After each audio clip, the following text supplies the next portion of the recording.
اعوذ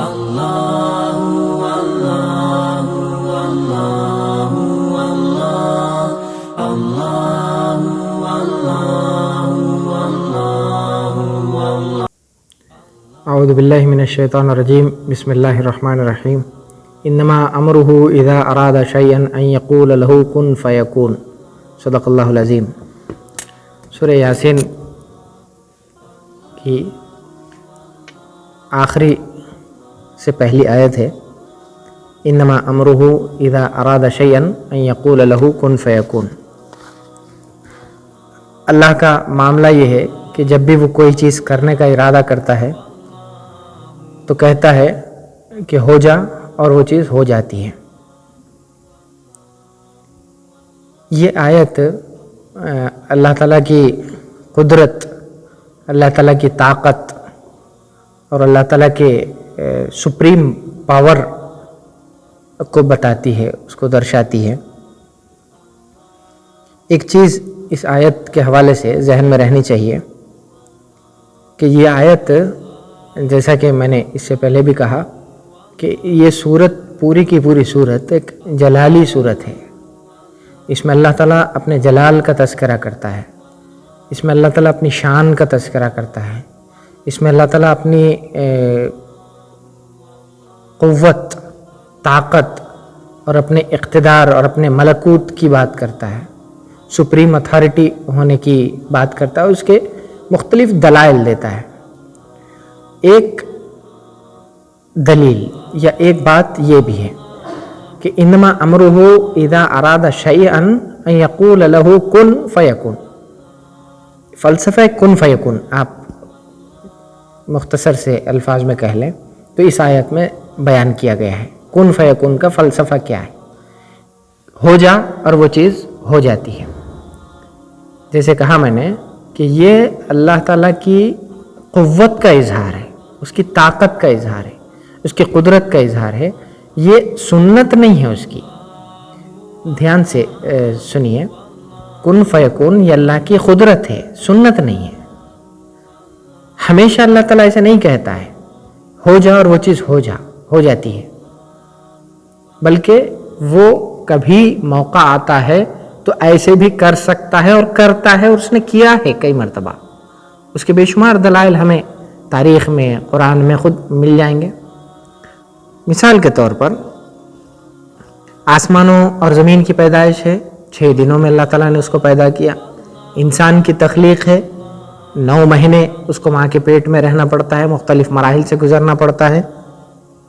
انبیاء کا ایک کے بعد دیگرے بھیجا جانا ہے، حجت تمام کرنا ہے، پھر اس کے بعد جزا و سزا کی بات ہے۔ یہ تمام چیزیں اللہ تعالیٰ کی سنت ہے، تدریج کی سنت۔ ایک کے بعد دوسری چیزیں آتی رہتی ہیں، ایک مرحلے کے بعد دوسرا مرحلہ آتا ہے، پھر اللہ تعالیٰ وہ اپنا امر نافذ کرتا ہے۔ یہ ایک اس کی سنت ہے، ایک طریقہ ہے، ایک پروسیس کے تحت سارے کام انجام دیے جاتے ہیں۔ لیکن اس کا یہ مطلب نہیں ہے کہ اس کی طاقت نہیں ہے، اس کی قدرت نہیں ہے۔ اس کی قدرت ہے کہ وہ چاہے تو منٹوں میں 9 مہینے کے جو مراحل ہیں وہ کر کے دکھا دے۔ آسمان و زمین کی تخلیق کے لیے 6 دن لیے، لیکن وہ اس بات کی بھی طاقت رکھتا ہے کہ وہ کہہ دیتا کن، اور آسمان و زمین وجود میں آ جاتے۔ ٹھیک یہی بات کن فیکون طاقت ہونے کی، قدرت ہونے کی، اس کی مثالیں بھی آپ دیکھیے۔ اللہ تعالیٰ کی حضرت ابراہیم علیہ السلام کو جب آگ میں ڈالا جا رہا تھا تو اللہ تعالیٰ نے کہا، آگ سے کہا قلنا یا نار کونی بردن و سلاما علی ابراہیم۔ آگ کا کام ہے جلا کر کے خاکستر کر دینا، جلا دینا، لیکن اللہ تعالیٰ نے آگ سے کہا یا نار کونی بردن و سلاما علی ابراہیم، اے آگ تو ابراہیم کے لیے ٹھنڈی اور سلامتی والی بن جا۔ یہ اس کی طاقت کا اظہار تھا، وہ آگ ٹھنڈی ہو گئی اور حضرت ابراہیم علیہ السلام کا ایک بال بھی باقی نہیں ہوا۔ حضرت آدم علیہ السلام کو تخلیق ہے، بن ماں باپ کے اللہ تعالیٰ نے ایک مٹی کے ذریعے سے ان کو پیدا کر دیا، یہ اس کی قدرت ہے۔ حضرت عیسیٰ علیہ السلام کو بن باپ کے پیدا کیا، یہ اس کی قدرت ہے، اس کے کن فیکن کا ایک مظہر ہے۔ پھر بنی اسرائیل نے جب اس دنیا میں آتنک مچا رکھا تھا، اللہ کی نافرمانیوں پہ نافرمانیاں کرتے چلے جا رہے تھے، ایک کے بعد دیگرے انبیاء کو قتل کرتے جا رہے تھے، اور بہت سارے طغیان بہت ساری طغیان اس دنیا میں انہوں نے مچا رکھی تھی. اس وقت اللہ تعالیٰ نے ان کے ساتھ جو معاملات کیے، یا بندر بنائے جانے والے لوگوں کا جو تذکرہ ہے، کونو قردتن، بن جاؤ، بندر بن جاؤ، تو اللہ تعالیٰ نے کہہ دیا اور وہ پھر بندر بن گئے. تو یہ اللہ تعالیٰ کی ایک فلسفہ کن فیکون کا اختصار کے ساتھ اگر ہم کہیں، شارٹ میں ہم کہیں تو یہ ہے کہ یہ کن فیکون اللہ تعالیٰ کی اصل میں قدرت کا اظہار ہے. یہ اس کی سنت، اس کا پروسیس یہ نہیں ہے. آج جو کچھ بھی ہو رہا ہے اس دنیا میں امت مسلمہ کے ساتھ، ہر طرح کا ظلم روا رکھا جا رہا ہے اس دنیا میں، اللہ کے علاوہ غیر اللہ کا قانون چل رہا ہے، اس کا حکم چل رہا ہے، باطل حکومتیں اپنا جھنڈا گاڑے ہوئے ہیں. یہ سب اگر وہ اللہ تعالیٰ چاہے تو ایک منٹ میں، ایک سیکنڈ میں ملیا میٹ کر دے، نیست و نابود کر دے. یہ اس کی طاقت ہے، اس کی قدرت ہے، اختیار ہے اس کے پاس. لیکن اس کی سنت یہ نہیں ہے. وہ ایک پروسیس کے تحت ان تمام چیزوں کو ڈیل کرتا ہے.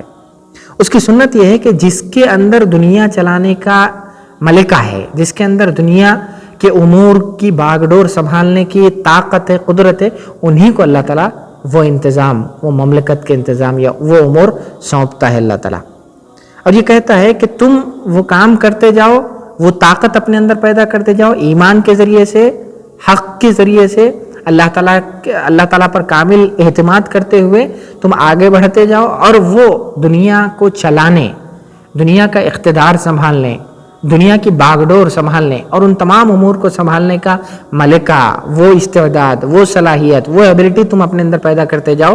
اور جب تم پیدا کر لوگے تو یقیناً غلبہ تم کو نصیب ہوگا. اس دنیا میں امر تم چلا سکو گے، اقتدار تمہارے ہاتھ میں آئے گا، باطل حکومتیں ختم ہوں گی اور حق کا غلبہ ہوگا. لیکن شرط یہ ہے کہ ہم ایک پروسیس کے تحت، جو سنت ہے، جو کام ہم کو سونپا گیا ہے، جو مشن ہمارے اوپر ڈالا گیا ہے، اس مشن پر ثابت قدمی کے ساتھ، بغیر کسی ہچکچاہٹ کے، بغیر کسی چون چرا کے ہم آگے بڑھتے جائیں. اس پر جیسے جیسے ہم آگے بڑھیں گے، ہم اپنے اندر صلاحیتیں پیدا کریں گے. یقیناً اللہ کی ذات سے امید ہے کہ اللہ تعالیٰ ہمیں کامیاب کرتا جائے گا، اس دنیا میں بھی اور آخرت میں بھی ہماری کامیابی ہمارے لیے مقدر کرے گا. اللہ سے دعا ہے کہ اللہ تعالیٰ مجھے اور آپ کو مزید ان آیات پر غور و فکر کرنے کی توفیق عطا فرمائے. وآخر دعوانا الحمدللہ رب العالمین. اللہ اللہ اللہ